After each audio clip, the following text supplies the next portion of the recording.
السلام علیکم ورحمۃ اللہ وبرکاتہ۔ بسم اللہ الرحمن الرحیم۔ حکایت سبق نمبر 40۔ یہ حکایت ہے، یہ بے فرضی کہانی ہے لیکن نصیحت کے لیے ہے۔ اگر ایسا ہوتا حقیقتاً تو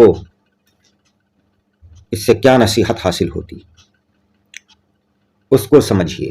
یہ فرضی کہانی تو ہے لیکن اس سے بھی نصیحت کے لیے یہ فرضی کہانی لکھی جاتی ہیں، اس لیے نصیحت لیجیے۔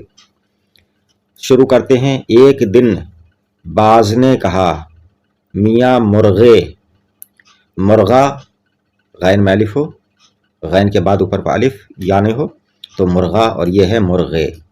ایک دن باز نے کہا، میاں مرغے، تم بڑے ہی بے وفا، بے مروت اور ناشکرے ہو۔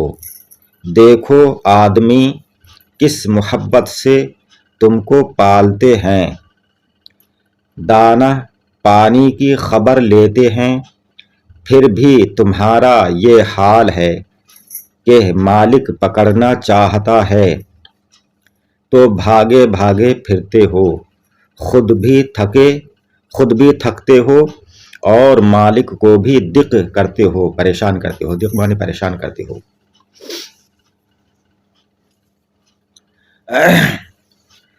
اور اس نے کہا باز نے، دیکھو مجھ کو، دیکھو جنگل کا پکھیرو، پہاڑ کا پرند، جنگل کا رہنے والا، پہاڑ کا پرند، ہوا پر اڑنے والا، مگر جہاں 2-4 دن رہا آدمیوں میں، جہاں 2-4 دن رہا آدمیوں میں، بس ان کی خو سے واقف ہوا اور ان کا نمک کھایا، پھر تو ایسا مطیع یعنی کہنا ماننے والا، ایسا مطیع اور فرما بردار ہوتا ہوں، پھر تو ایسا مطیع اور فرما بردار ہوتا ہوں کہ، مطیع اور فرما بردار کے دونوں کے ایک ہی معنی ہے، یعنی کہنا ماننے والا، حکم ماننے والا۔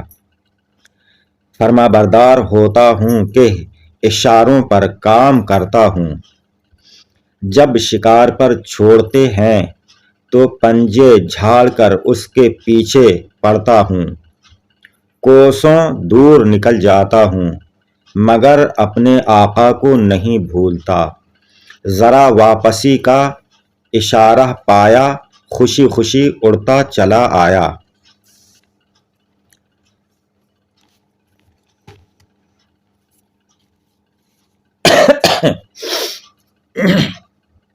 مرغے نے جواب دیا، اب مرغے نے کیا جواب دیا اس کو سنیں۔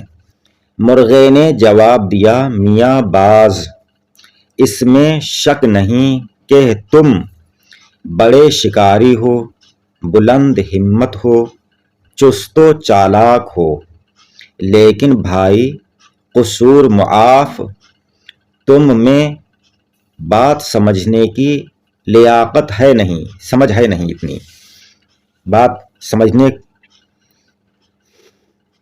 کی عقل نہیں ہے، اتنی سمجھداری نہیں ہے کہ بات کو سمجھو۔ تم میں بات سمجھنے کی لیاقت ہے نہیں، اگر تم تھوڑا غور کرتے اور میری اور اپنی حالت کا فرق پہچانتے تو ہرگز بے وفائی اور کج ادائی کا طعنہ مجھ کو نہ دیتے۔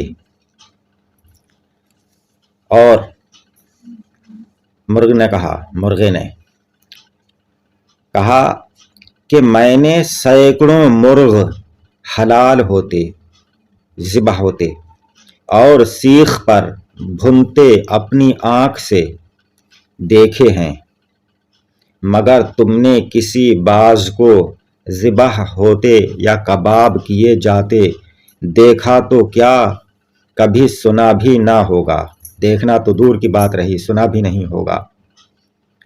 اس صورت میں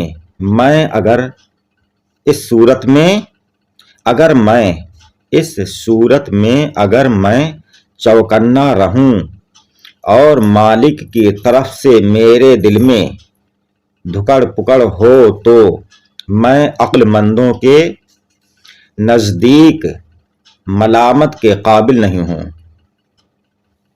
ملامت یعنی برائی کے لائق نہیں ہوں، برا نہیں ہوں، اور لوگ مجھے برا نہیں سمجھیں گے، یہ میرا کام برا نہیں ہے. اور اپنے آقا، اور تم اپنے آقا پر، اس نے مرغ نے باز سے کہا کہ اور تم اپنے آقا پر اطمینان رکھو تو کچھ تعریف کے مستحق نہیں ہو. یاد کرو حجے اور معنی. مطیع معنی فرما بردار، کہنا ماننے والا، اطاعت کرنے والا، حکم ماننے والا. کج ادائی بے وفائی. ملامت یعنی بے عزتی. بے مروت بے وفا. باقی انشاءاللہ تعالیٰ اگلی ویڈیو میں. السلام علیکم، خدا حافظ.